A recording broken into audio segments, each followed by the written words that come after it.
அருட்பெருஞ்சோதி அருட்பெருஞ்சோதி தனிப்பெருங்கருணை அருட்பெருஞ்சோதி. வணக்கம் நண்பர்களே. வாடிய பயிரைக் கண்ட போதெல்லாம் வாடினேன் என்று பாடிய கருணை உள்ளம் கொண்ட வள்ளலார் என்று போற்றப்படும் ராமலிங்க அடிகளாரின் வாழ்க்கையில் நாம் அறியாத சில அற்புதமான தகவல்களை இன்று பார்க்கலாம். கடலூர் மாவட்டம் மருதூரில் வாழ்ந்த ராமையா சின்னம்மை தம்பதியினருக்கு 1823ஆம் ஆண்டு மகனாக பிறந்தார் ராமலிங்கம். இவரது தாயார் சின்னம்மைக்கு ஒரு மகத்தான பழக்கம் இருந்தது. தினமும் ஒரு அடியாருக்காவது அன்னமிட்ட பிறகே அவர் உணவு உட்கொள்வார். தாயின் இந்த பசி தீர்க்கும் குணம் சிறுவயதிலேயே பிள்ளைக்கும் தொற்றிக்கொண்டது.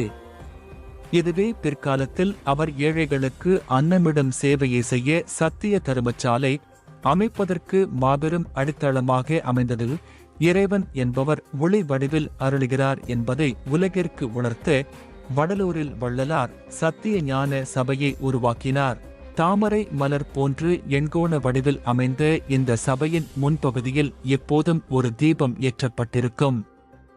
தினமும் காலை 11:30 மணி மற்றும் இரவு 7:30 மணிக்கு நடக்கும் பூஜையின் போது இந்த தீபத்துக்கும் அதன் பின்புறம் உள்ள திரைகளுக்கும் சிறப்பான பூஜை நடக்கும்.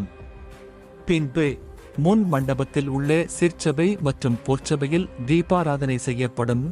மிக முக்கியமாக இந்த ஞான சபையின் நுழைவு வாயிலில் ஒரு வாசகம் எழுதப்பட்டுள்ளது.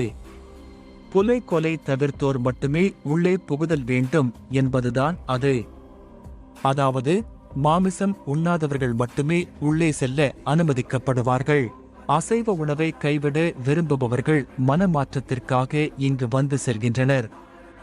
மேலும் இந்த சபையில் வள்ளலார் இயற்றிய அருட்பெருஞ்சோதி அகவல் முழுமையாக பொறிக்கப்பட்டுள்ளது. பசிப்பிணி நீக்கும் வள்ளலாரின் வழியை நாமும் இயன்றவரை பின்பற்றுவோம். இந்த ஆன்மீக தகவல் உங்களுக்கு பிடித்திருந்தால் மறக்காமல் லைக் செய்து உங்கள் நண்பர்களுக்கும் பகிருங்கள். மேலும் இதுபோல பல தகவல்களை தெரிந்து கொள்ள நம் சேனலை சப்ஸ்கிரைப் செய்யுங்கள். நன்றி, வணக்கம்.